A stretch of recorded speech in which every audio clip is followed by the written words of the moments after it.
Avengers!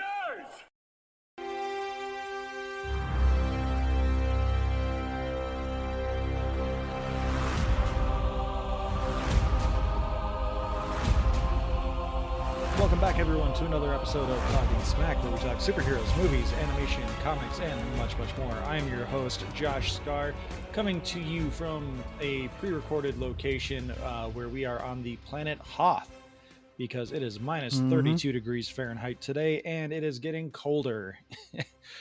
Joining me from the planet Hoth is Alex. Alex, how you doing? How are your new teeth treating you? Well, my human teeth are fantastic. The main problem is the tauntaun that I was supposed to crawl inside of to stay warm died. Isn't it supposed to be alive first? So, did you get a pre-dead tauntaun, or was it, did it already die and you just forgot to crawl into it? I don't know.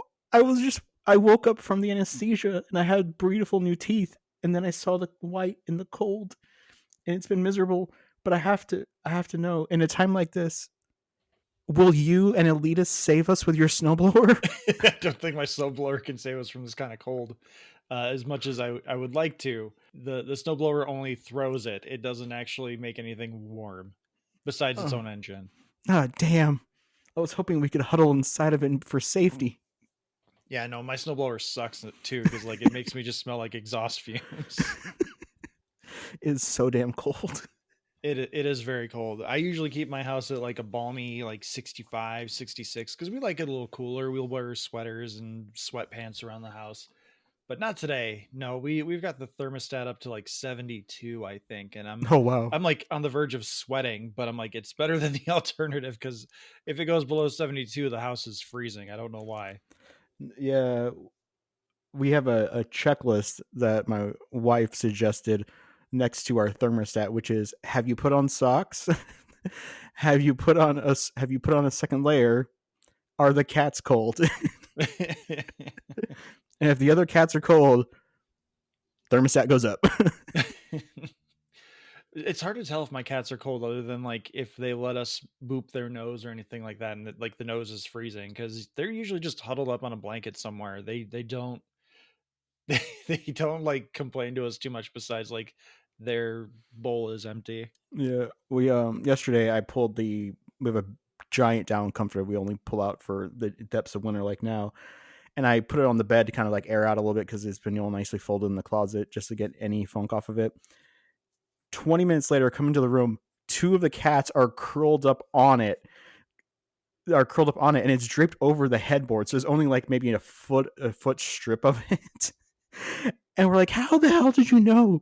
Do you have some kind of innate sense within you that's like, this is warmth, I must lay upon this, I must absorb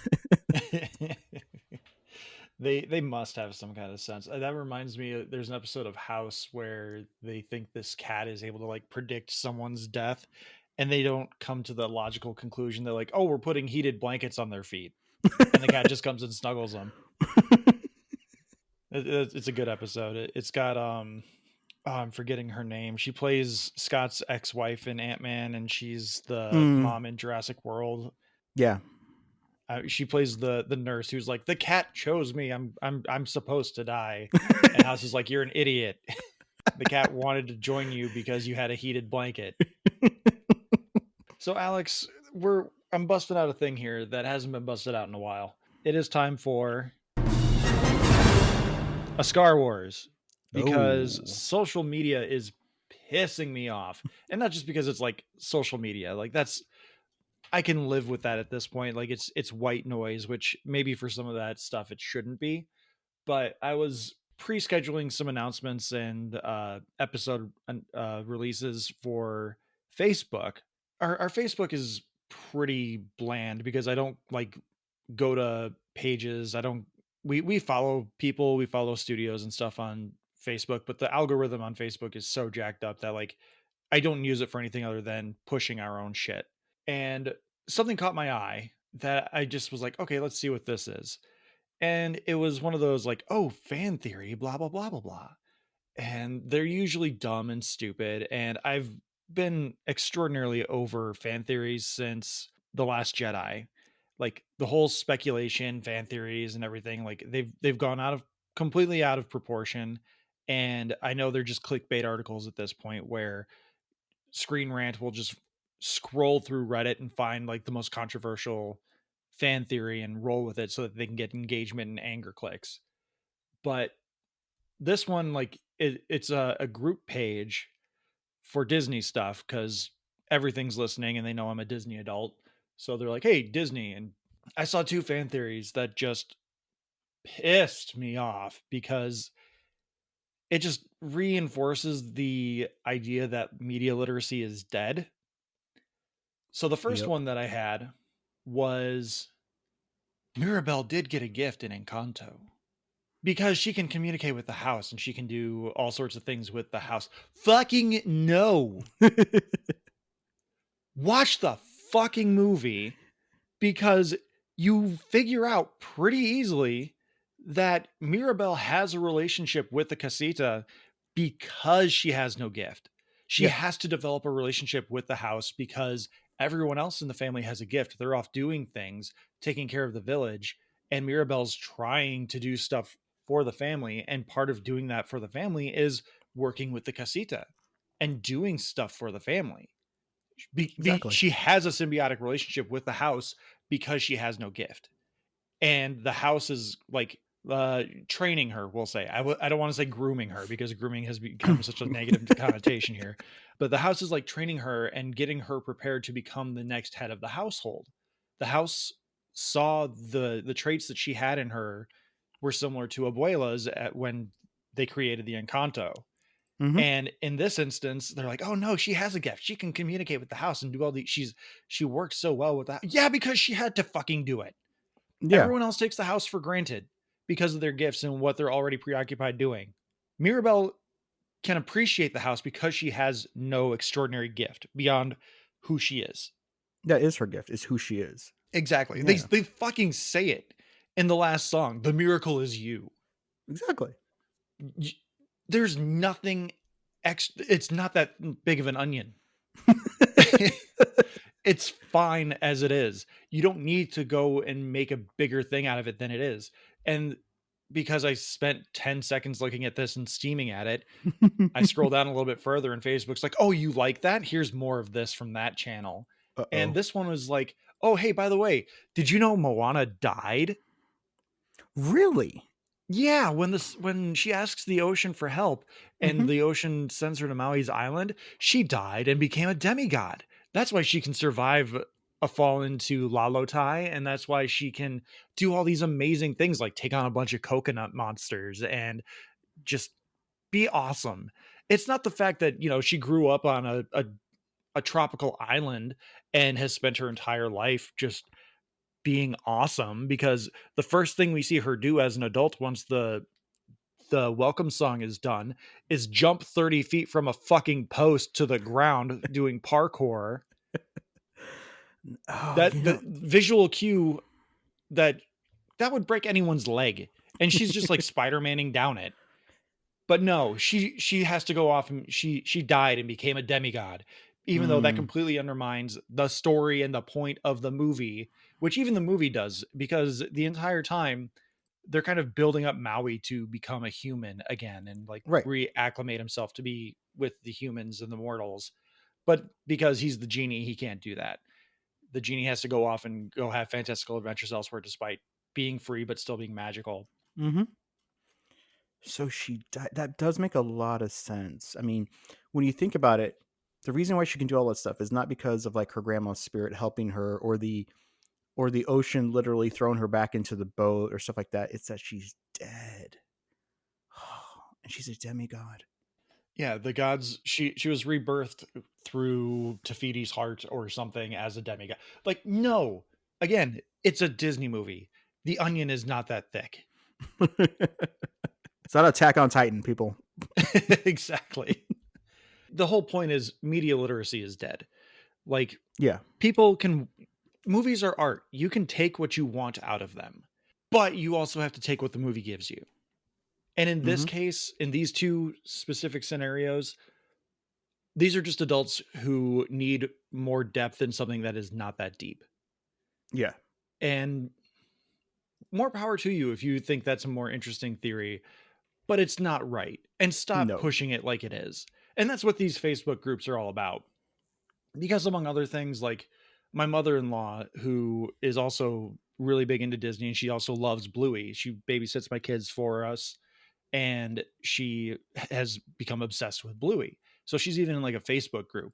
And this Facebook group is pushing this idea, which I am I am pro LGBTQIA plus. I am pro equal rights. But this Facebook page is trying to push this like fan Wikipedia page and this fan project of like, let's see what Bluey and Bingo are like grown up, because we want to see Bingo marry her best friend Lila, and we want to see all these other ship moments. And it's like, can we just let the kid show be a kid show? If Bingo and Lila and the creators want her to be gay, awesome. But they're also supposed to be 5 years old. We don't need to push any kind of relationship status on anything they're doing. They're just kids having fun in a fictional world. They're fictional anthropomorphic dog people having fun in a fictional world. Just let it be that and take the moral message that each episode brings. Because Bluey is a beautiful show. And Yeah. again, if they're alluding to you are born gay, which you are, great. But let the show tell you that. Don't push it. Because Right. there's this whole thing that I've seen on Twitter right now too, where this one person has become for kind of infamous. He's infamous?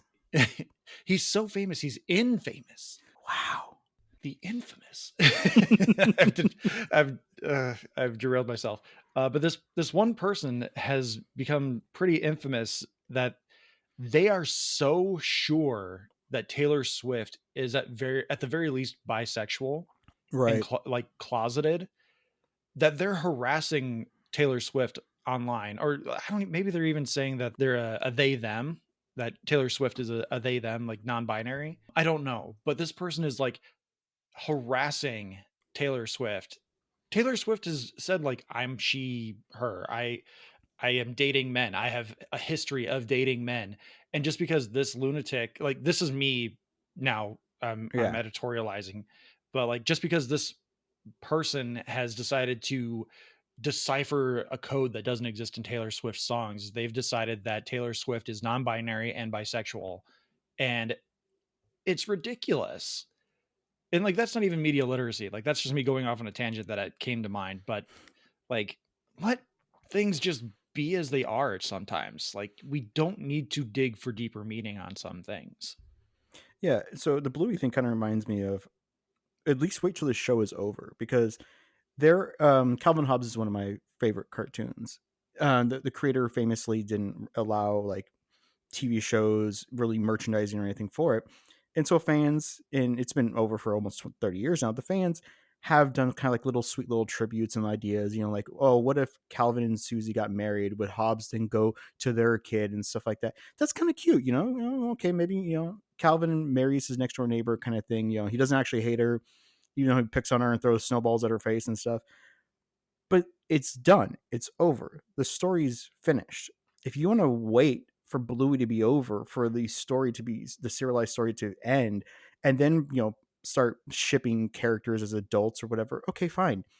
But to have an agenda where you're hoping, and that's what it is, a lot of it is projection and hope, that you want your fan theory to be correct, that you want the creators to acknowledge what you've done and that you were right all along, and that kind of bullshit. And that's where The Last Jedi really got annoying for me too. Like people were unable to accept what the product was because they had spent 2 years trying to predict and theorize what was going to happen. And they're like, well, my idea was better. This was bullshit.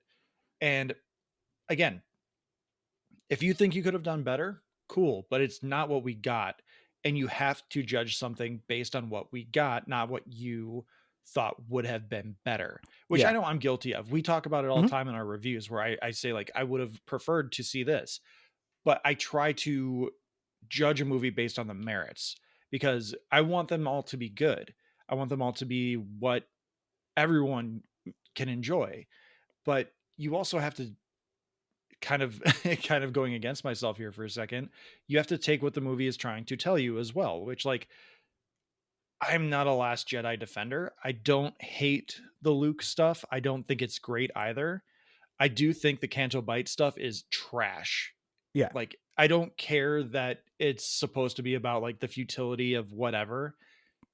The whole sequence is just 20 minutes of filler that doesn't need to be there. Like there's a 5 minute animal cruelty subplot built in there as well. It like why is that needed here right now in this movie? Why couldn't it have been built into something different within the movie if you really wanted to go into something about animal cruelty? Right. So what you're saying is Facebook needs to shut down fan pages. I am for this. I am all for it as well. Except for the Weekly Planet one. I don't know if that's I think that's an official group page. I don't think it's a fan page. So yeah, fan pages can go right to fucking hell. They can go to the seventh circle and meet up with Dante and talk about dead babies or whatever. Star Wars over. So we're here to talk about Monarch and the legacy of monsters. We just got to the finale of Apple TV Plus's, not a sponsor, but could be, Monarch Legacy of Monsters. It's a prequel series to Godzilla versus Kong, Godzilla X Kong, even prequel to Godzilla King of the Monsters, but it's a sequel to 2014's Godzilla. And Or is I'm going to it? come right out and say it. 75% of the show is not a fan of. Oh, Give me that dueling timeline. Like we're gonna say full spoilers here for Godzilla, Monarch Legacy of Monsters. Give me the dual timeline. Give me the Lost thing with Leland Shaw and like the founding of Monarch, and focus more on Kurt Russell as grown up Leland Shaw, which beautiful casting with amazing. the two Russells, Wyatt Russell, Kurt's son, and Kurt Russell playing elder. Like beautiful concept and great execution, Mm-hmm. other than the hairline. Like Wyatt's got a little bit bigger of a hairline than Kurt does, but Yeah. overall I think it's pretty great. And they both have the same kind of cadence, so you can hear it. There's not a whole lot of like mimicking going on, but like that was the thing that really hooked me in on the show was the dueling timelines. And that's only like 20-30% of the show. The rest of the show is a modern day, like, where's my dad? My dad had a second family thing. Plus, there's an extra character that has some other kind of connection to something else happening. And I'm just like, I don't care. I loved the early Monarch stuff with not Captain America, not John Goodman, and the fantastic Kiko, Mari Yamamoto. I thought that was amazing. Like I love that they took a story of things that are happening kind of like during World War II, and they touched a little bit on the sexism and racism that a Japanese woman wanting to explore what could be monsters in like in a post imperial Japan with the American military being there. I thought that was great. I even loved that they was it, I think episode 6 or 7 suddenly you find out she has a child. I thought that I was picturing that she eventually had a child that was either maybe secretly Lee Shaw's or was actually John Goodman's, because they kind of played that up. I love that storyline. But it turns out that she actually had a husband who died during the air bombings. And so she's been, as she said, something along the lines of, it's already bad that I'm a woman and I'm Japanese, and now I'm a single mother. So that's why I didn't tell anybody. I wanted to tell you, and I wanted to tell you and Bill. Bill and you and Shaw for a while, but I couldn't, and now you found it out. And then I love that Bill Randall is just immediately, cool, I'll be here for you. And they don't even really acknowledge it. They just apparently got married sometime in the interim, and that's his son. Mm-hmm. It was beautiful little moments because they did a little bit of will they, won't they, and I love that they didn't do like a secret affair thing. It was just Kiko and Lee just, it didn't work out for them. He was not what she needed in that moment, despite him really wanting to be that for her. Mm-hmm. But the modern day stuff is It's absolute trash. Like, it is so boring. People complain about 2014's Godzilla and not caring about the human storyline, and that's the same here. Like, I'm fine with doing a monster hunt and trying to figure out what is this electromagnetic radiation nonsense happening in Alaska and South Africa and all these other places. I am here for it if you make it interesting. yeah. In this scenario, we have a young woman. Maybe she's not quite that young. I honestly don't know how old she's supposed to be.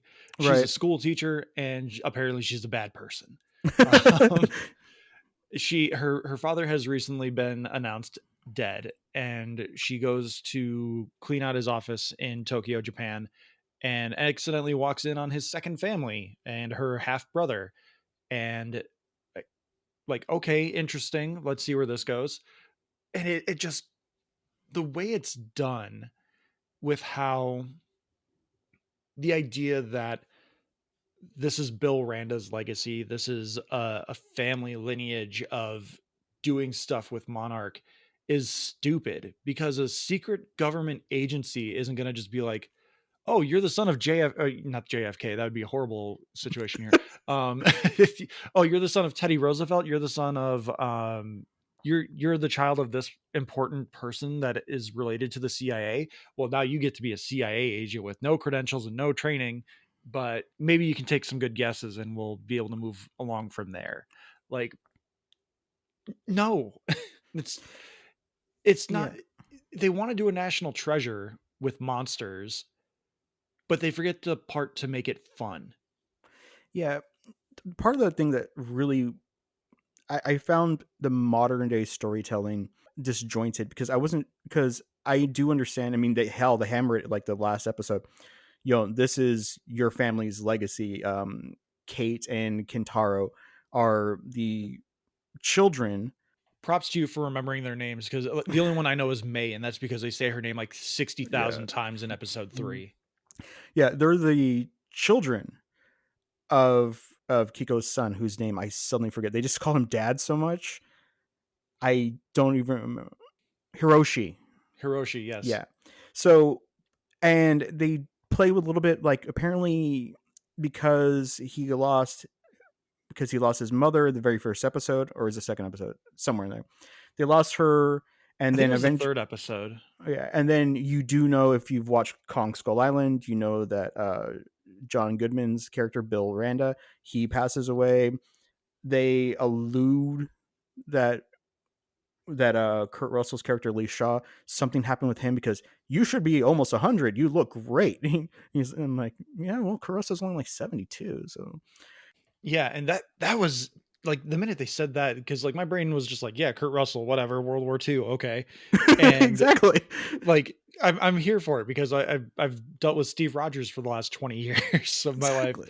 but longer really. But the minute they shone the light on that, I was like, holy shit, yeah, he should be like 120. Yeah, What happened there? And like the way he plays it off too, he's like, yeah, crazy, right? And yeah. and like, damn it, engaging and charismatic Kurt Russell. Yes, please, more of him. They want the modern story to have Hiroshi parallel with his own children, in that he apparently has two families, which I hate. I hate that they never really address what the timeline of that is, because it seems like Kate should be older, which I think she is. Kate would be older, and it would make more sense that they had kind of come to America with Kiko had come to America.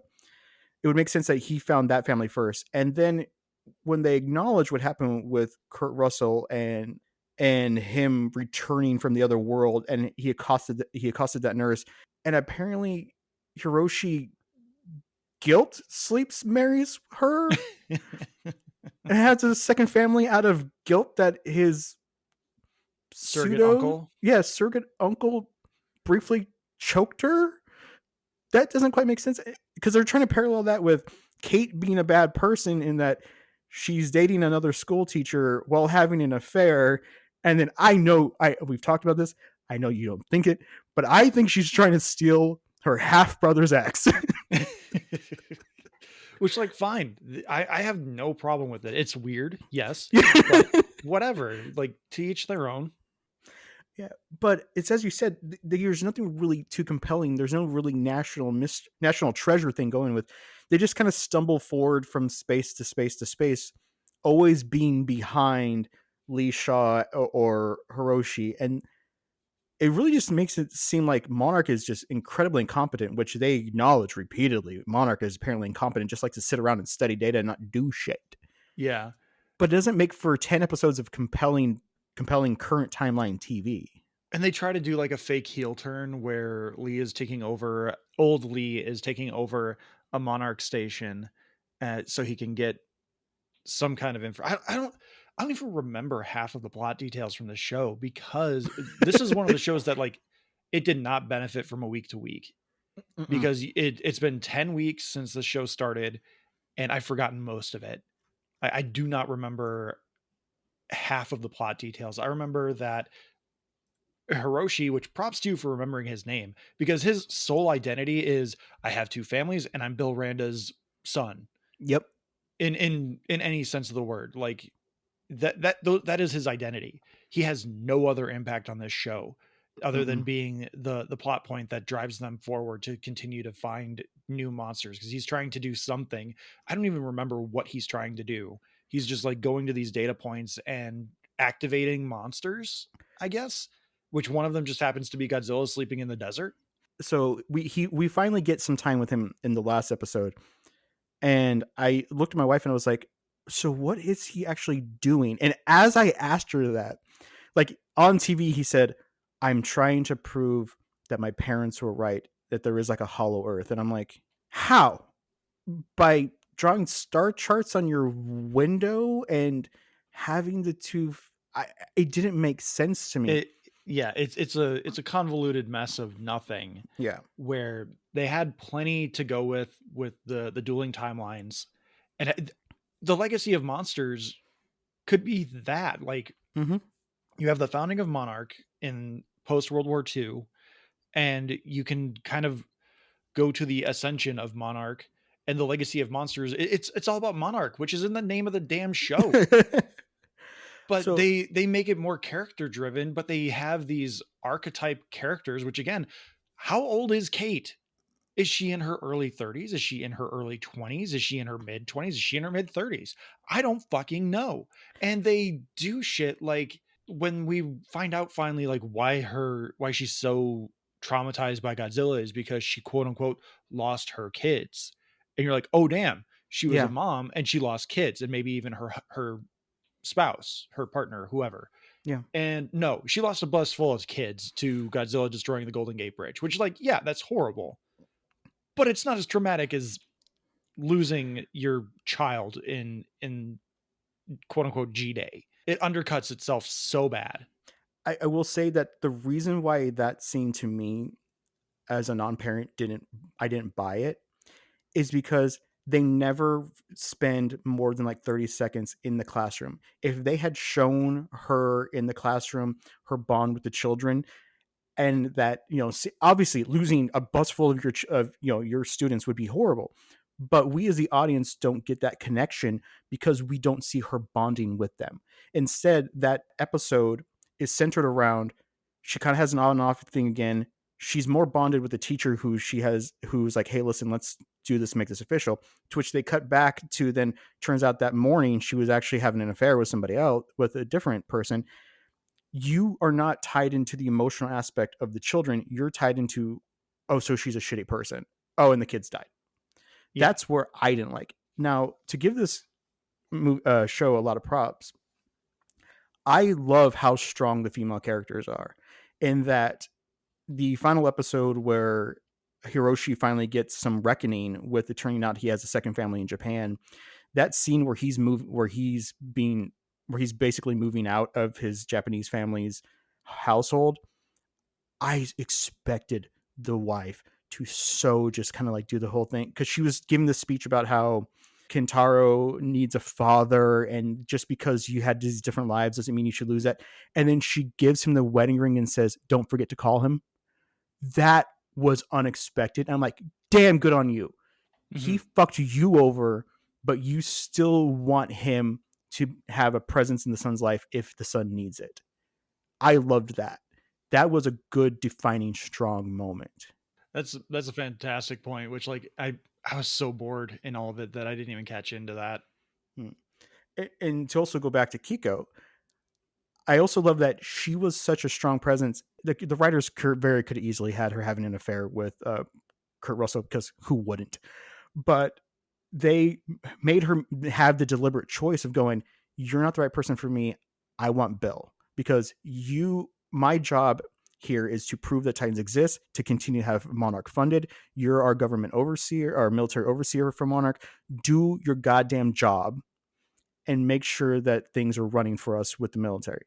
And when he decides to do an emotional reaction of, "I'm going to go with you guys to go and try to see if Godzilla's still alive," instead of staying there to do the government funding thing, she's like, "Okay, we're done. This other person is what I need," in terms of Bill Randa. I loved that. Yeah, Bill is an intellectual peer for her, Mm-hmm. and whereas Lee is he's the fling. He's the hot stuff that, you know, is a short-term sort of fix, but she recognizes long-term potential in Bill. And there's always like a weird tension between all of them, Yes. but also at the same time you can tell how close they are and they understand each other's relationship with each other. And Oh I yeah. think that's really good stuff in terms of creating drama, but also just fleshing out real people. No, I exactly, like, I love the early cast so much because it's not a love triangle. It could be, but they nip that in the bud. And instead, what they have is people who have a mutual interest, but also, as you said, they have a conflict. There's always a little bit of overriding tension in their scenes. Even Bill and Kiko, when they're together, he is a little bit of the hapless kind of like, "I have these weird theories" thing, and she's kind of guiding a guiding force for him. She chooses to be the she chooses who she lets in and out of her life, and I really like that.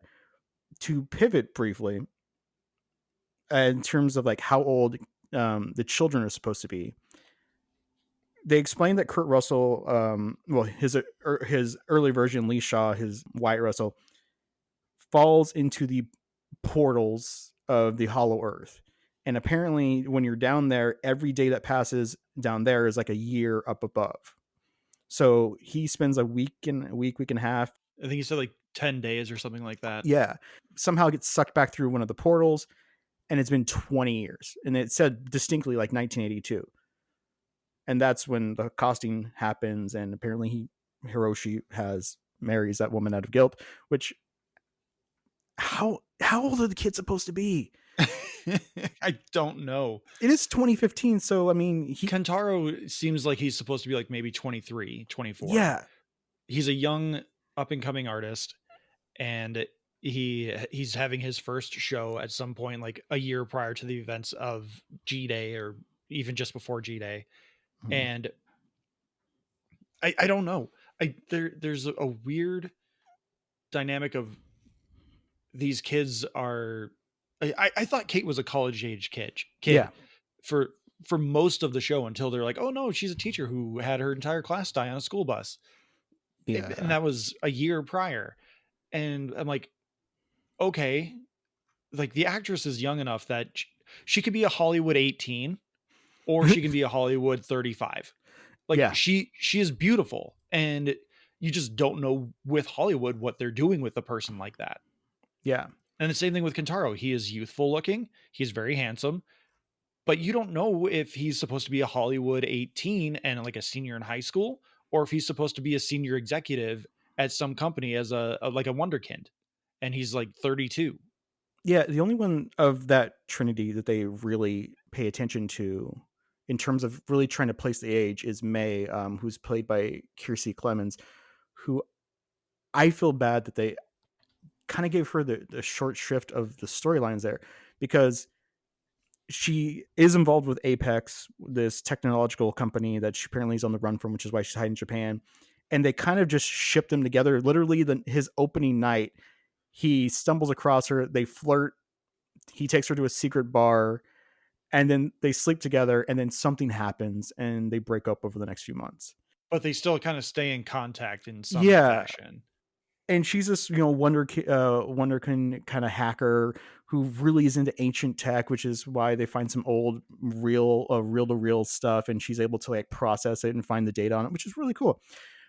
But they don't give her a lot of agency other than I need to run away, and the obvious kind of like face heel turn that she suddenly does, but she doesn't really do, but she does, that they immediately then get her out of.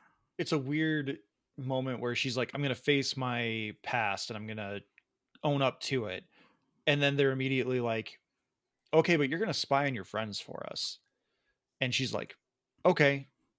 And then she immediately goes to her friends and says, hey, this is what happened. They want me to spy on you. I'm not going to do that. Let's go find Hiroshi. Yeah.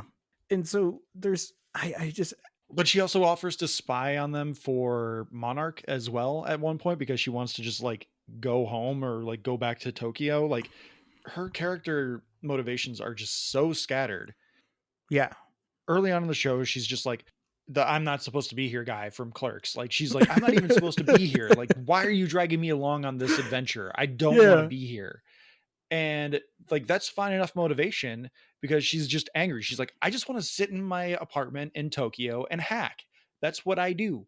Mm-hmm. And you're dragging me out into these things. And then the show just goes, oh, and by the way, she works for the people who are going to build Mechagodzilla. And that's Yeah. why she's on the run because she did a data breach for on them. Yeah.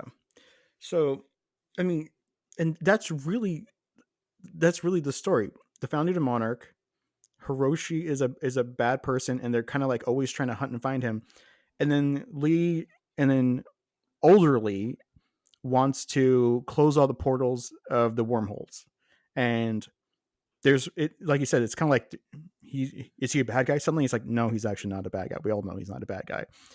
But we're not going to explain it well enough for you to understand that he's not a bad guy. Yeah, but I will say another thing that I actually really did love about this is I really am impressed that Apple took a hit to the quarterly profits to fund those fight scenes with the monsters, because god damn, those look like or movie quality fight scenes. They put money into the VFX, yes, definitely. Like, wow. So we've got to get to our break here, but there's one thing I want to get to.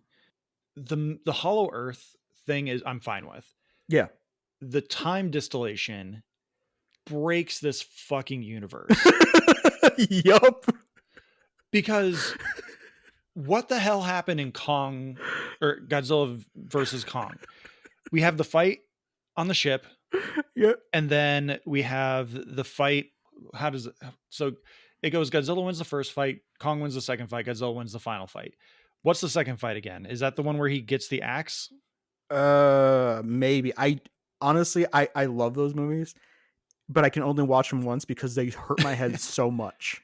So in any case, at some point in that movie, they go into the Hollow Earth. They go through the portal and they end up in the Hollow Earth. And there's really cool visuals where like they can like just easily flip around because like gravity is weird. Mm-hmm. And it's a great scene. You see a baby Godzilla and Kong finds like his ancestral home where he like decides he's going to sit on a throne. And he's like, I'm going to be king. I'm King Kong. Ha ha ha. And he just chills there for like 2 or 3 hours.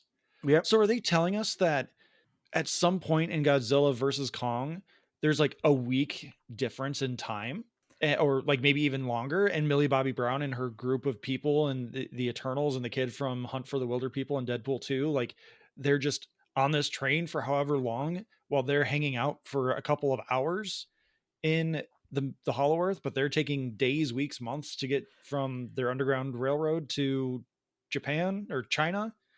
Like that makes no sense. And then like I can accept that Godzilla can blast an atomic hole into the Hollow Earth Right. from the middle of Beijing. I can Yeah. accept that in the context of this movie. Oh yeah. But the time distillation makes no sense.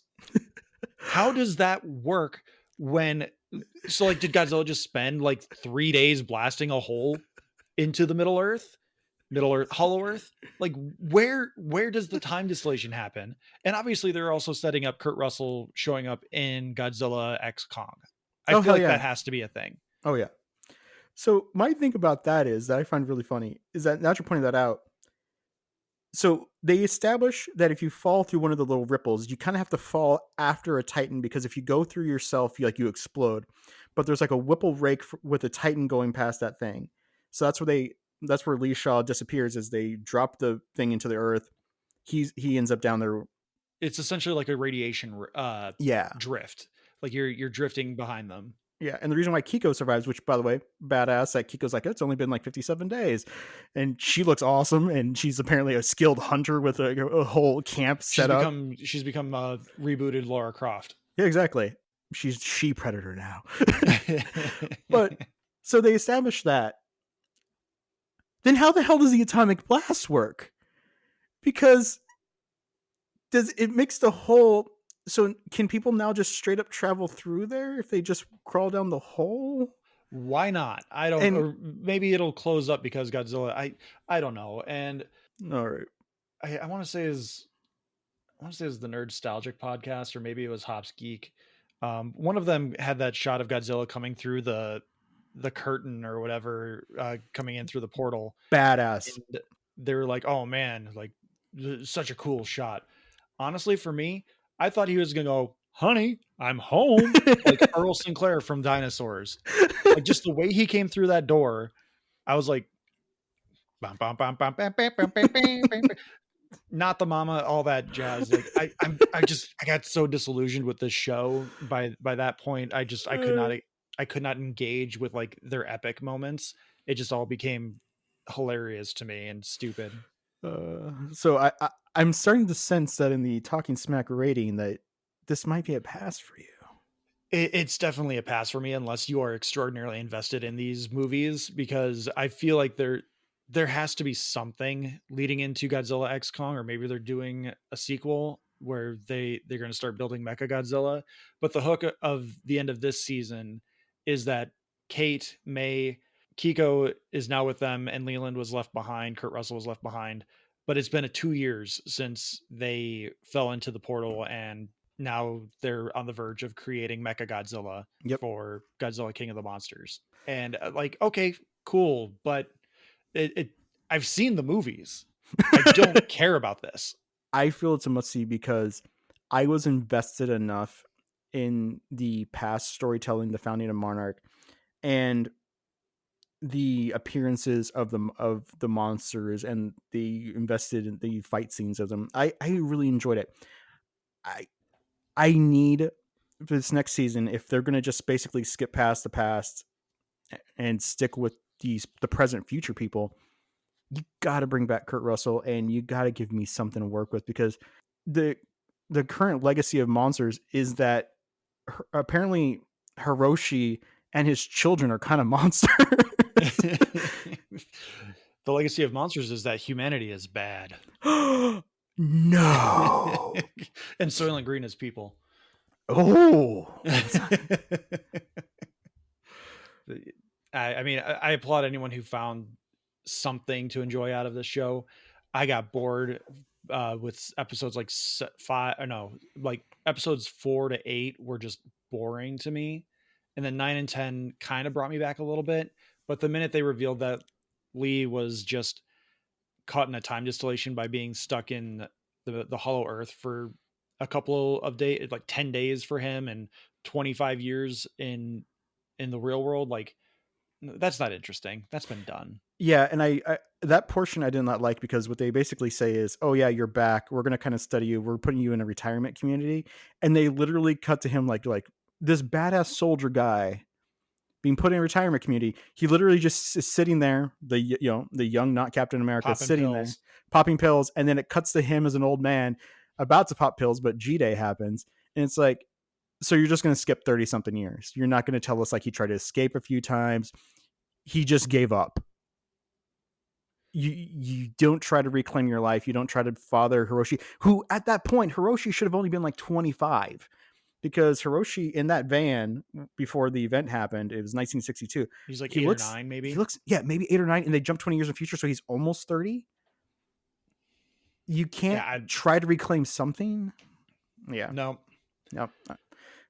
Anyway, we're going to hear from Justin Henson at the Movie Wire. And when we come back, we're going to talk about the Peacock exclusive TED, which Peacock, not a sponsor, don't want them. Fuck you, Comcast. But we'll take your money. He's on the run from the law, falsely accused of murdering his... Wait. Oh, got my scripts mixed up here. Here we go. This makes more sense. The Movie Wire Podcast with host Justin Henson. Hear Justin's movie verdict wherever you listen to podcasts. Tune in to The Movie Wire today. And we are back. I'm Josh Scar, hosting Talking Smack, superheroes, movies, animation, comics. I've never done this before. We're going back old school where we're kind of splitting into segments. And I didn't know how to come back from it. It's been so long since we've done a split segment. But Alex, what are we talking about? We're going to talk about Peacock's newest offering, this delicious steaming pile of sitcom that has been presented to us by the great Seth MacFarlane. And as you know, I've been practicing my ventriloquism so that I can properly do a TED voice. So how's this? I'm from Boston. Is that good? No? This show might, if this show was released like 5 years ago, it might revitalize the Boston accent trend that happened after The Departed. Oh my God, yeah. All I could think about is like how very Boston everyone is on this series. All I could hear is from the first TED where one of the random monologues that, or bits or whatever that TED does, is he's talking about how Boston girls don't orgasm great. And then he starts doing an orgasm in a Boston accent. That's all I could hear. Guys, I'm here to talk about peacocks. Alex. Yes. What the hell, man? I told you to forewarn me before you let the Justin AI out of the box. No, I got a media board full of Justin sounds and I'm going with it. So, guys, let's talk about peacocks. So, what's going on? I heard a gist. Your Boston accent needs work there, AI Justin. Peacocks. Peacocks. Alex needs to work on it. I'm working on it. I'm editing the code as we speak. Wait, hold on. No, I'm pretty sure there's video here. So unless you've created a really realistic AI and just extraordinarily handsome, I think this is the real Justin that's here now, Alex.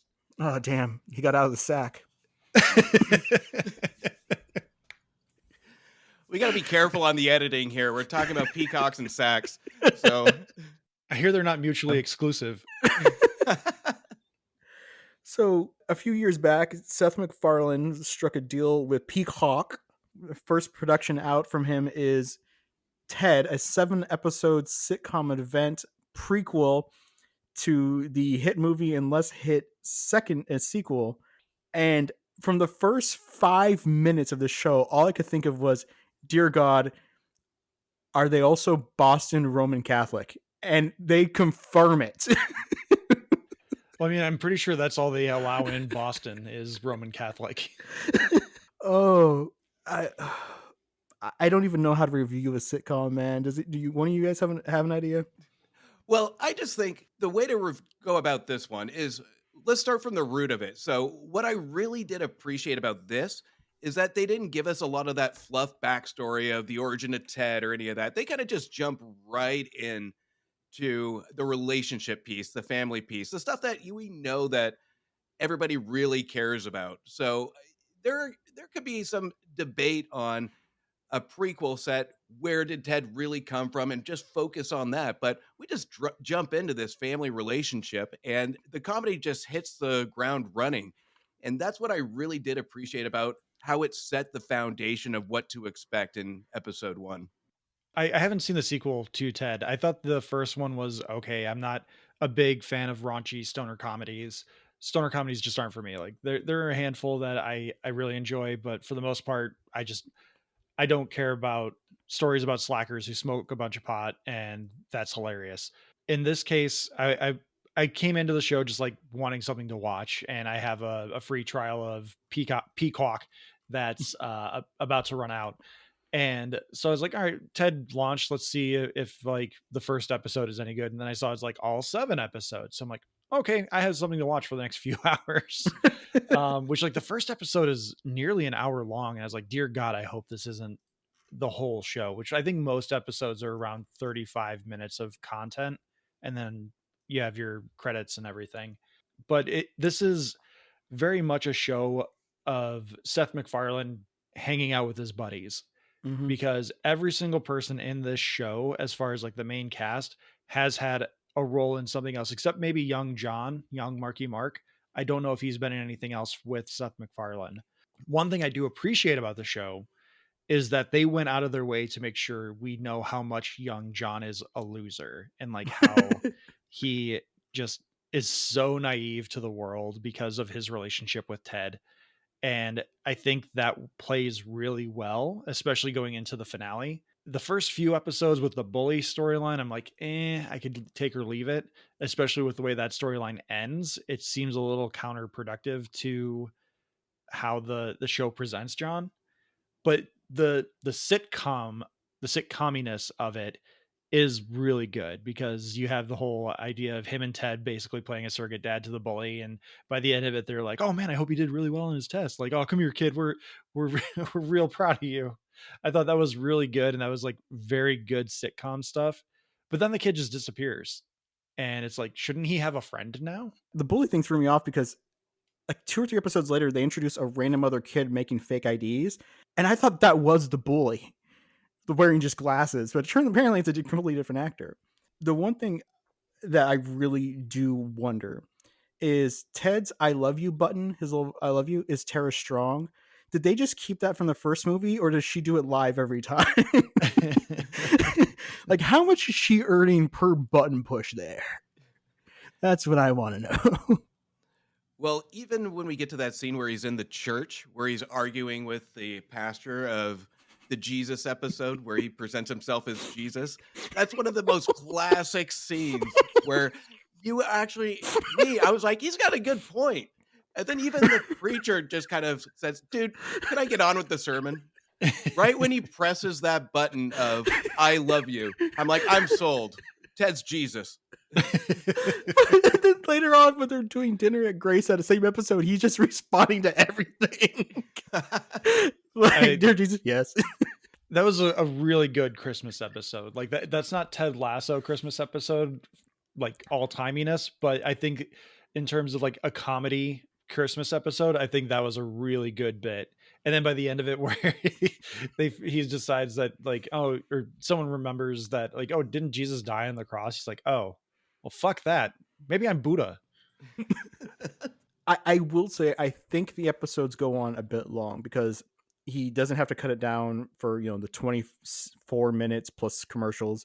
It is streaming. You can basically, from what I understand, streaming's basically told you need at least 30 minutes and don't go over like an hour for something that's not like a drama.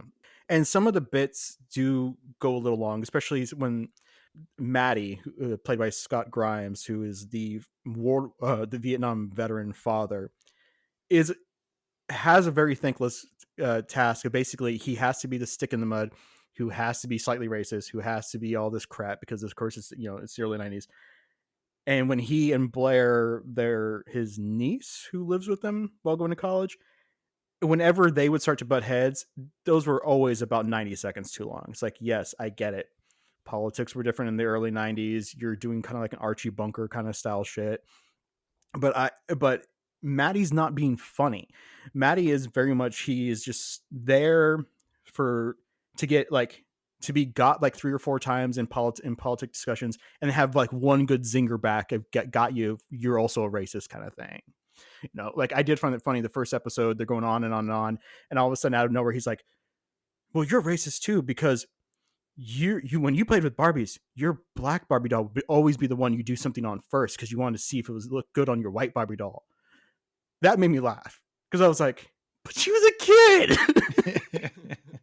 That's actually a really good point on something that I was not expecting from this show, which is the messaging, because it's a show set in the 90s. So I'm going into it. I've seen the promo where like they're shoplifting a Sega Genesis, and I'm like, oh god, it's just going to be nostalgia bait with some stoner jokes and, oh, a teddy bear said dick and fart and quap. Like, okay, great. But the the idea of putting in some modern messaging into this show was really quite amazing. When in the Christmas episode, when it's revealed that the cousin, I'm forgetting her name, is it Sarah? Oh yes, Sarah. Yes. Sarah is Blair's girlfriend. Okay. Yeah, so Sarah and Blair, they're a couple, and it there's a really great moment with the mom where she's just like unable to process this idea that her niece slash surrogate daughter is at the very least bisexual, which even she says in the show that she's fluid. She's essentially saying she's pansexual without saying pan, which I think is great. And they throw a big to do about how Maddie, the dad, is not going to accept this because of how conservative his viewpoints are. And that entire episode is built around this conflict. And I admittedly I was 8 years old in the time frame of this show happening in like 1993, whenever. So I don't know what the gender, the LGBTQ conversation was. So like throwing modern terminologies, at least as far as I'm aware, into a show set in 1993 where she's talking about fluidity and putting it in really easy to understand terms, I thought was really it was something that Seth MacFarlane did not have to do. And if anyone actually watches the show that is conservative, I cannot wait for the shitstorm that they're going to try and create about woke culture and all this other stuff and try to cancel Seth MacFarlane. Like the dude's been doing this forever, Yeah. and he has made his politics known for a long time. And I just applaud the fact that he put these things in specifically. Like each episode has a moment where Maddie is going off on a pretty stereotypical conservative rant, and everyone's just like, no, that's dumb, that makes no sense. Yeah. And they present it in a way that's like, yeah, they're right, and Maddie is just being an ignorant tool. And I can't praise the idea of what they did with those messages in this show about a teddy bear who smokes pot enough. What I really appreciate, I love we're talking about this specific episode, is we take a lot of those topics that they bring in, and you made a great point, and I agree with you 110%, is I'm not a huge fan of the stoner comedy. It doesn't entertain me. I don't think it's funny. The first Ted, I liked a little bit better than the second one. The second one just had too much.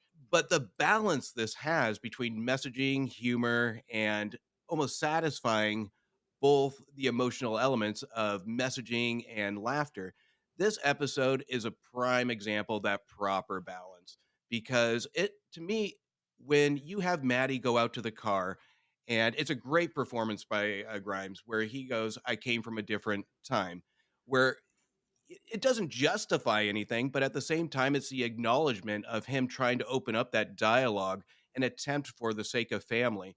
And when we take it back to the 80s, 90s, I think they did a brilliant job having that subtle conversation, because it's not like today.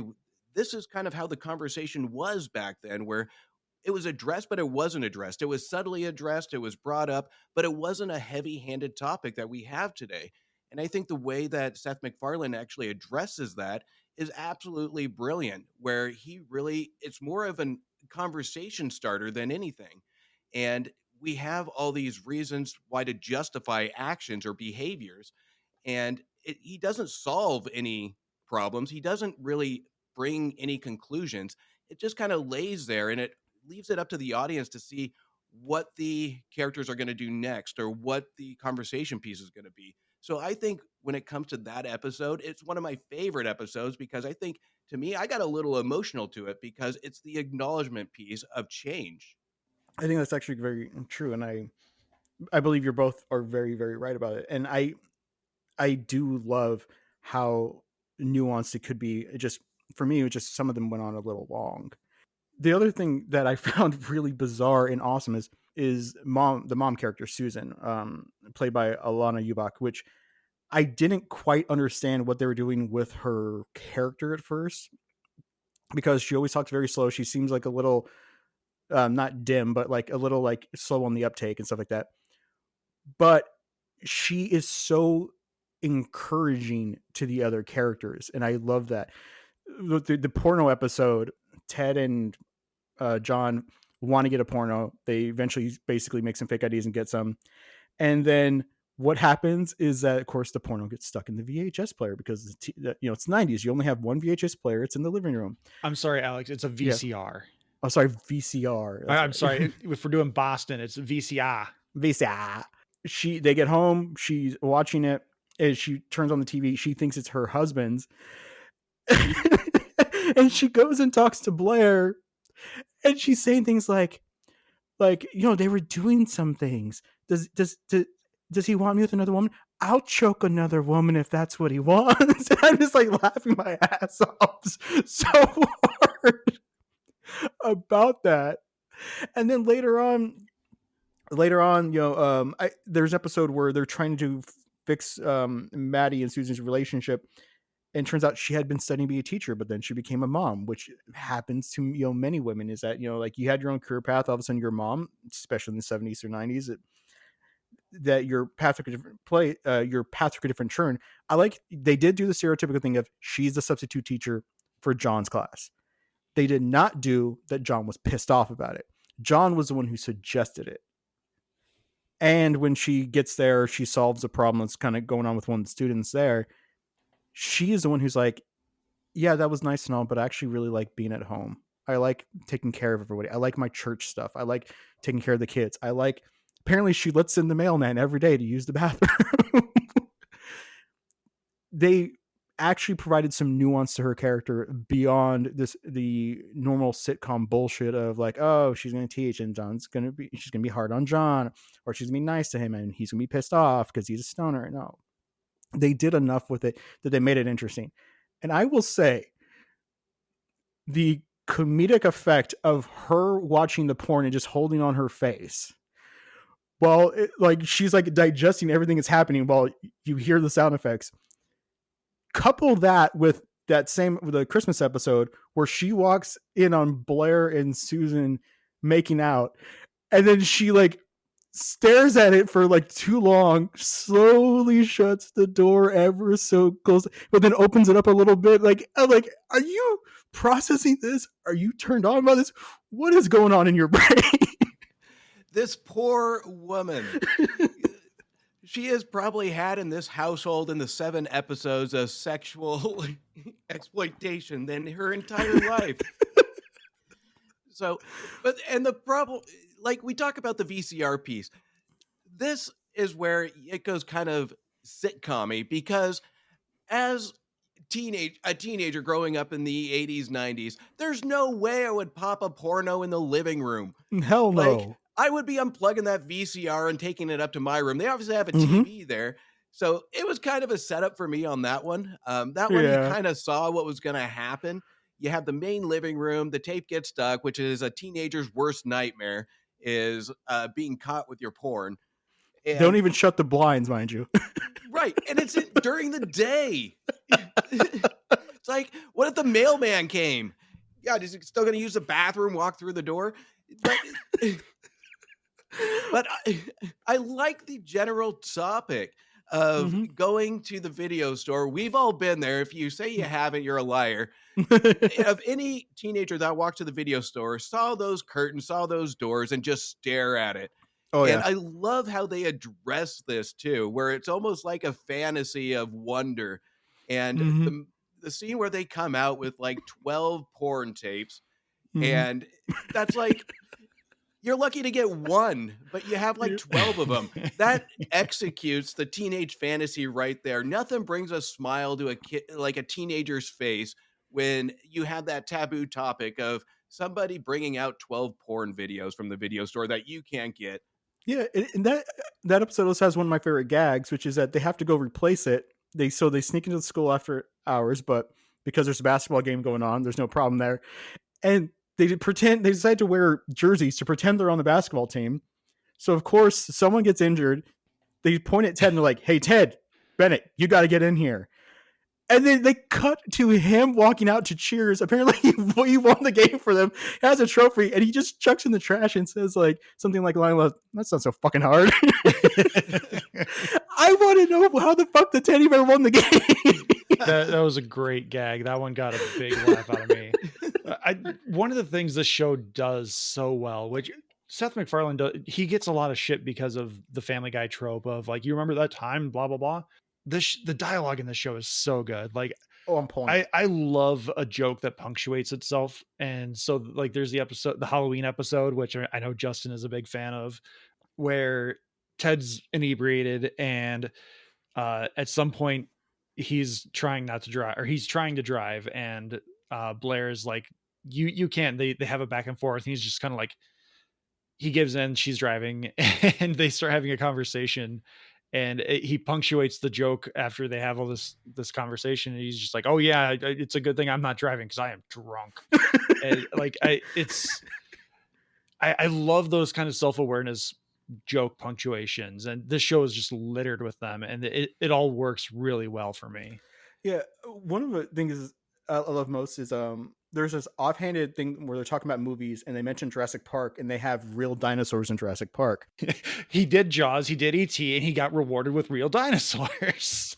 I have a significantly much younger brother than me. And I remember one time he was trying to talk to me about the Indiana Jones franchise. So we were just talking about it. And it was, I don't know, maybe 6 years ago. And he mentioned, oh yeah, like, and the fourth one, I was like, they never made a fourth one. He's like, no, there's a fourth one. I'm like, no, I would have seen it, man. And so he was probably at 8 or 9. And I kept denying that there was a fourth one so long. He got so upset that my wife was like, knock it off. And that is the kind of the whole, like, oh yeah, like you said, Jaws, E.T., got real dinosaurs. That's the kind of thing I would stick to. Like, no, they have real dinosaurs, dude. That's why it looks so good. Well, Josh mentioned the Halloween episode, and I am a huge fan of that one because it made me laugh out loud because it caught me off guard. But what I liked about that a particular episode is I didn't see it coming because it does such a great job, because I was specifically looking on how that professor was going to get with Blair, with Ted there. And I'm looking on different outs. I'm like, how is this going to be pulled off? Is Ted right? Or is Ted going to be like shoved in a closet? And then the guy just comes out in a damn teddy bear outfit. I'm like, what in the actual fuck is going on? And he says, Ted, I want you. Like, so good. One of the things that had been annoying, aggravating me, is that they explained away in the first Ted movie, oh yeah, Ted came to life on a wishing star. He had a brief moment of fame. Now everybody's just like, hey, listen, he's alive. Yeah, it had been like 35-ish years since, 85 or whatever. It would totally make sense that people will kind of be over it. He exists. But this is 92, 93 or something like that. And I was starting to get agitated that people were like not recognizing him still, or, hey, there's Ted.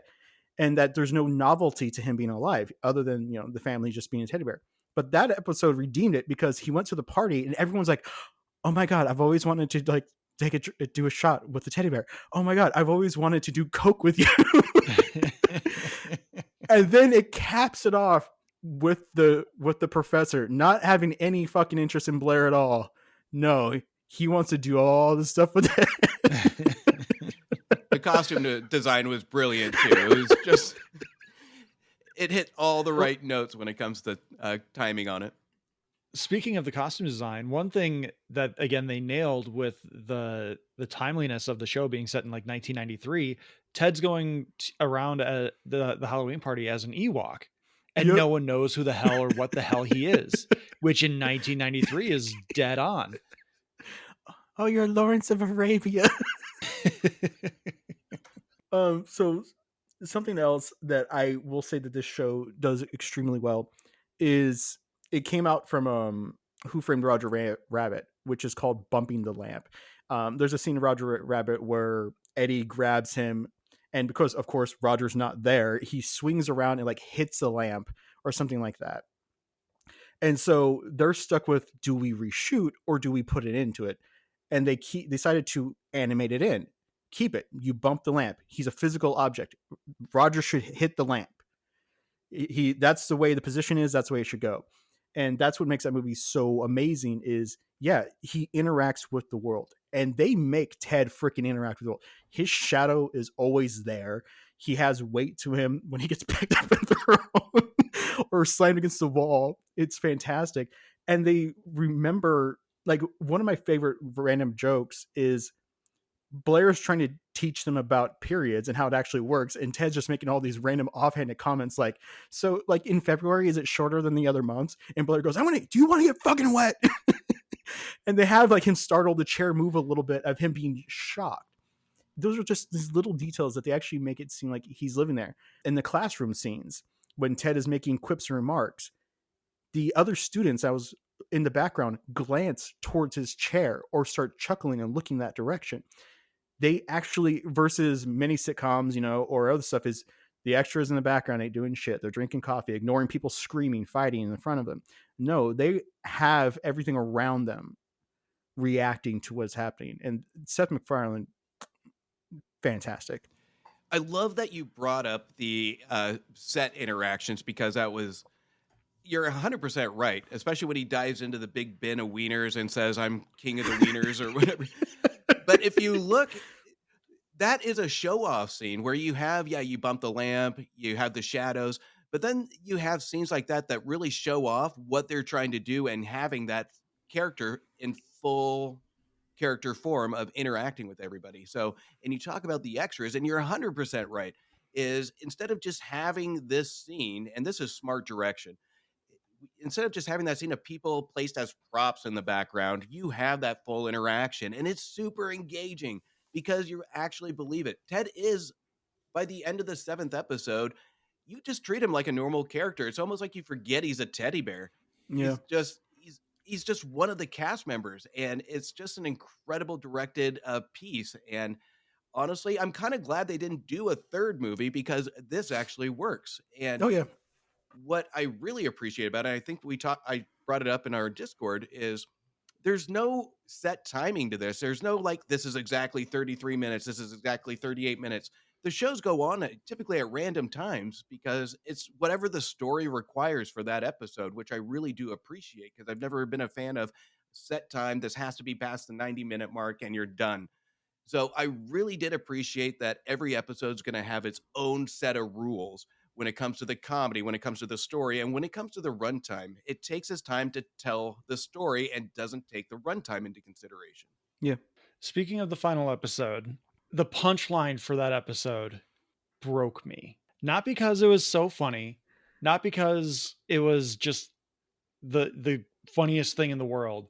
Yeah. It broke me because it triggered a childhood memory that lingers with me. I've told this story before, but it broke me in the sense of like, it doesn't work in the timeline of the show, and you're bringing back a memory that I hate. So the final episode is about John trying to lose his virginity, and it just so happens to be prom night and whatever. Mhm. And immediately the episode starts off with a whole bunch of like gross comedy that I'm not a fan of anyway. And so I'm kind of disenchanted with the episode, but then it redeems itself with the whole new worlding stuff. And like there's some really funny stuff in that one. Wait, Ted, not Ted, sorry. Jeff, you didn't find the condom guy there who went through the types of condoms for the type of girl? I found that's not the punchline of the episode. I think like once you get past the opening portion of it where the two kids are like, oh yeah, we had sex in the computer room yesterday just so we weren't the last virgins in school. Like once we got past that sequence, I was all in for the episode. Like the rest of that was really good until the punchline of the episode, which I'm getting to. So John meets this girl, they go on a date, they end up getting concussed because Ted doesn't want to run over a squirrel. And they go to prom, and at the end of the episode, the girl says, hey, let's go have sex at my house. Yeah. They're about to get into it when all of a sudden her TV magically turns on. It was already on. They have background noise going, and the TV gets interrupted with the O.J. Simpson highway chase. And immediately my immersion is broken because, one, that happened on a weekday. 2, it happened at like 1 p.m. Pacific time.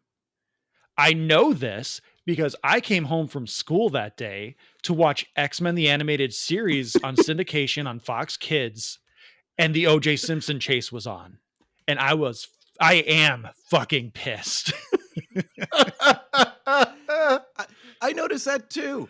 I'm like, okay, you have on the TV, it's like completely light out. 7 p.m. on a Saturday for them to have prom.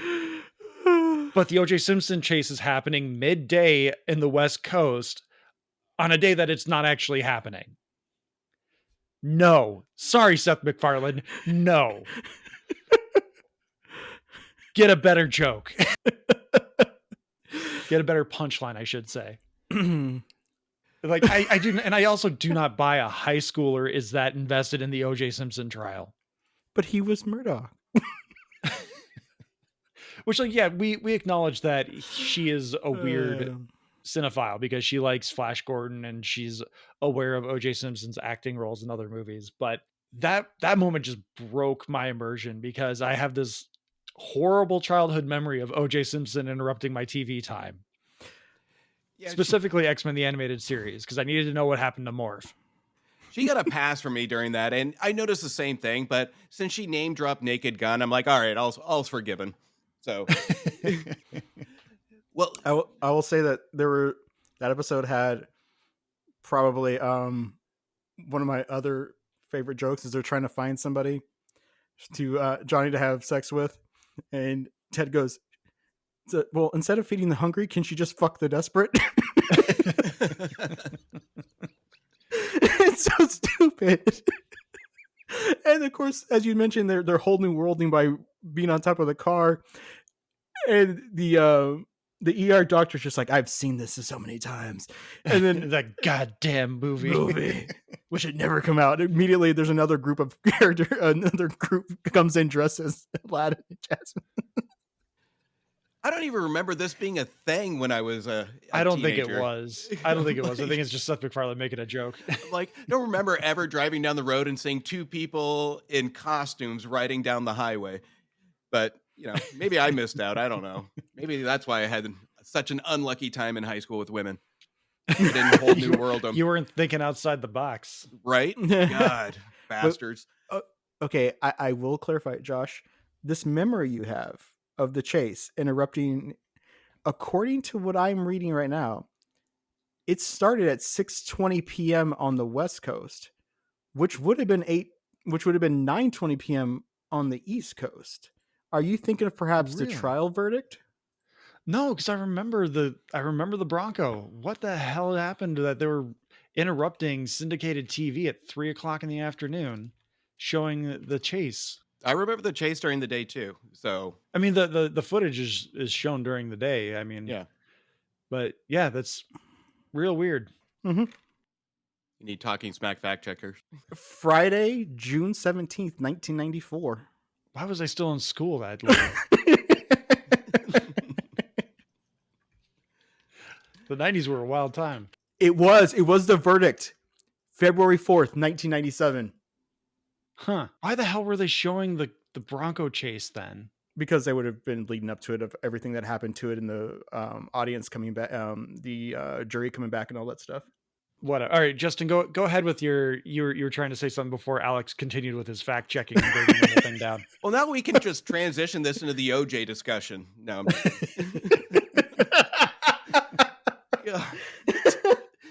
All right, Alex, roll the clip for the glove fitting. Let's go.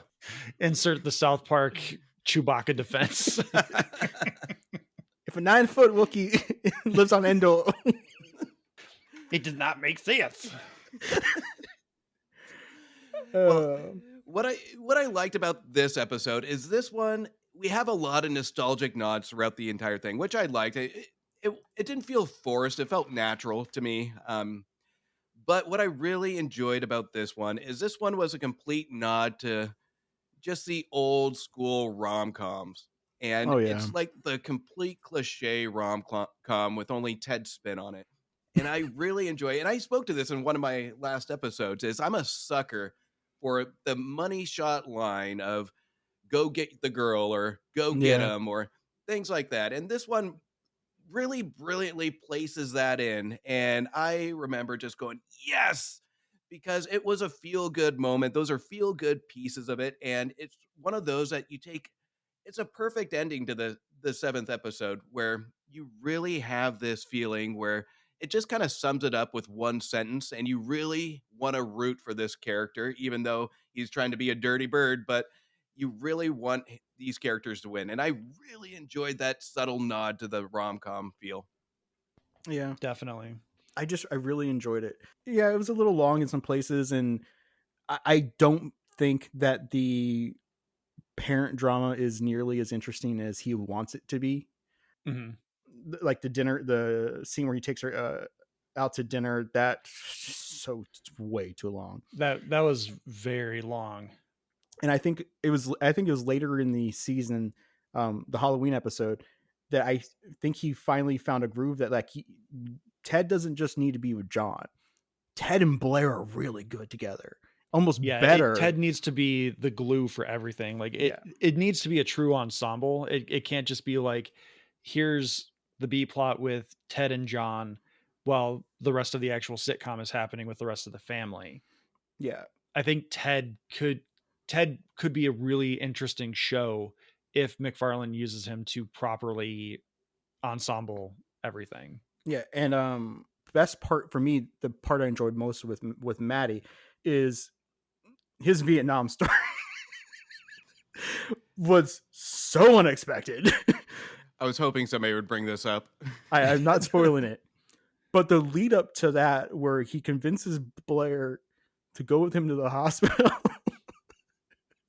and Blair's trauma of having to be there for his colonoscopy when she's on the couch recounting it later was fantastic.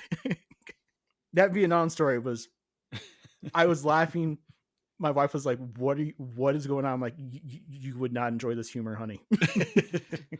She watched a lot of it with me in passing, but she's just like, you can keep on. This is not for me. Well, I remember I was on my phone at one point, responding to a text, and like thought I heard something, and then that's the scene I had to rewind because I knew I heard it, but like I got to make sure. It's one of those, again, what in the actual fuck moments where why would you put that in? But it's absolutely hilarious, and how they tried to spin it into a sweet story. Come on! At the end of the day, well, I can't. Alex isn't going to spoil it. I'm not going to. But you did that over there, so we didn't have to here. All right, let's go down the row. For me, this is a must-see. What do you think, Justin? 100% must see. So great balance. I mean, if you weren't a fan of the movies, it's hard not to enjoy this show. There's something for everybody in it, so it's a definite must see for me. I agree. It's a must see. It's Alf with a stoner teddy bear. Love it. I'm here for it. Like, as much as I don't like stoner comedies and raunchy comedies to a lesser extent, it's fun, and I think the dialogue is really well done. Like, this is Seth MacFarlane having fun doing a sitcom, and like I can totally understand someone being like, I don't want to watch Family Guy with a teddy bear. Like, it's not. This is Seth MacFarlane getting to do something creative, and he does it really well. Oh yeah. All right, well, let's get out of here. Justin, you've got a few things to plug now instead of just the Movie Wire. So let everyone know where they can find you and where they can hear you. Yeah, you can find me again at The Movie Wire, anywhere you listen to podcasts. You can follow me on Twitter, all the socials at Movie Wire Show. And we just launched on January 2nd a brand new show with Antonio over at the Cult-Worthy podcast called Back to the Balcony, where we cover movies covered by Siskel and Ebert. We get into movie discussions and we critique the critics. All right, Alex, do you want to plug our Discord? Our Discord is fantastic. You can find Lewis there. You can find Matt there. You can find me there if you at me. You can find Josh there. Once in a while, a wild Justin will also appear where we just talk superheroes, movies, animation, comics, and so much, much more. And Peacock. Quack. You can also find Leo Allen in a lot of Star Trek discussion, but you can also find us on all of our social medias at Talking Smack Pod. We are on Blue Sky, Instagram, Threads, Hive Social, Post News, Facebook, YouTube, TikTok, and of course Lonnie's website. Please email us your thoughts, questions, reviews, comments, concerns, reviews of things we've watched, reviews of things we should watch, suggestions of things we should watch at tsmackpod@gmail.com. Thank you to Leo Allen for our musical themes. Alex, who's doing the remix? Seth MacFarlane himself. He does it all. Thank you to Beppo for our original avatars, Retro Ale Studios for our Ricky avatar. Please like, subscribe, rate, review on your podcatcher of choice. Those reviews go a long way. Most importantly, thank you, Justin, for showing up. Alex, as always, thanks for doing the edit and showing up. Everyone, thank you so much for listening, and take care. And watch Star Trek. Or Ted.